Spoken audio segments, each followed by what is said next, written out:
Assalamualaikum warahmatullahi wabarakatuh. Waalaikumsalam warahmatullahi wabarakatuh. Saya sebuah kehormatan bisa ketemu sama Kiai pada malam ini. Ya. Sebenarnya saya baru kenal Kiai itu 3 minggu yang lalu lewat YouTube.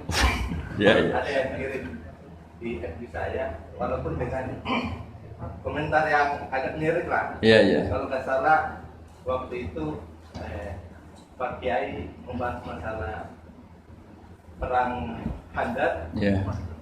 yang mengatakan bahwa Nabi itu waktu itu satu saja, tidak tahu apa-apa, tapi Iya. ada Salman yang menyampaikan ini. Iya. Terus komentarnya netizen anak-anak. Tapi pertanyaan saya itu bukan itu, Pak. Iya, iya, iya, gimana? Pertanyaan saya itu, saya tertarik kenapa cara pasang sokoknya itu ada rambut di. Iya, iya. Iya, iya, iya.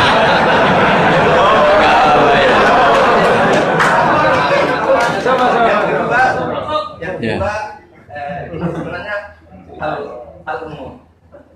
Saya bukan ahli Al-Quran, tapi ada ayat yang mengatakan bahwa sampaikanlah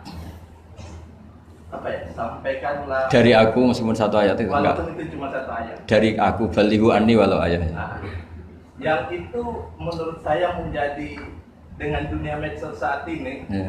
orang yang betul-betul mungkin bukan cuma sekedar satu ayat, cuma satu kata, Yeah. itu di broadcast yang mungkin Oh ya. memacu perdebatan. Ya, ya. atau Makanya ini begini, namanya siapa? Sulaiman. Begini aja, ini saya jawab. Tapi ini ringan. Sama relax saja, santai. Jadi memang tradisi ulama sama masyarakat itu beda. Jadi kalau Nabi dikatakan tidak tahu dalam konteks tertentu itu malah madh. Madh itu memuji. Karena tadi syaratnya Nabi harus ummi. Ummi itu kan keibu-ibuan. Jadi kalau Nabi tahu itu nanti seakan-akan dia itu dikawal oleh ilmunya. Padahal Nabi itu dikawal oleh nubuah. Ini bedanya Nabi sama ndak. Jadi Nabi di Quran itu biasa ada kata makun tatadri mal kitabu walal iman. Terjemahnya kan kamu tidak tahu. Kanjeng Nabi biasa didhawuhi Allah makun tatadri mal kitabu walal iman. Kamu itu tidak tahu apa itu kitab. Tapi itu sifat madh. Sifat apa? Madh. Madh itu memuji. Kenapa itu jadi pujian? Karena Nabi kalau sudah tahu urusan sesuatu nanti jadi ilmu tandingan menandingi wahyu. Lah mungkin netizen nyuwun sewu bukannya ngeritik, bukannya apa, mungkin nggak paham tradisi ulama itu. Jadi kalau ulama bilang Nabi itu tidak tahu, itu bukan sifat dzam tapi sifat madh, memuji. Di Quran banyak kalimat makun tatadri mal kitabu walal iman. Makanya Nabi ketika disuruh baca Iqra ya Muhammad, jawabnya gimana? Saya tidak bisa baca, tapi bukan sifat buruk, justru bagus. Kalau Nabi bisa baca, ilmunya nanti dikira beliau belajar dari buku-buku, dan itu dia jadi Nabi. Wah, itu memang bacanya banyak. Clear ya ini ya, supaya nggak salah paham. Jadi dikatakan tidak tahu kalau Nabi itu bagus, madh. Nggak bisa baca juga madh, sifat pujian. Kalau kamu tidak bisa baca, buruk sekali. Itu jelas. Ya kan, tahu semua kan ketika Nabi disuruh baca bilang apa? Saya tidak bisa baca, tapi itu bagus. Karena semuanya biar karena wah. Ya, soal gaya peci saya ini Islam khas ya, khas ini. Nah, yang ini yang penting, yang pertanyaan sampean terakhir balighu anni walau aja. Memang ini semenjak dunia medsos memang dengan tanda kutip agak kecelakaan. Mengutip kutipan tokoh atau apa hanya sepotong-potong itu bahaya. Bahayanya begini, itu bukan hanya karena yang ngendikan tokoh. Meskipun Quran kalau wakafnya salah itu ya bahaya. Coba misalnya begini, ada orang wakaf di depan orang yang paham bahasa Arab. Inna woha la yastahi, terus wakaf ya Pak. Terjemahnya gimana?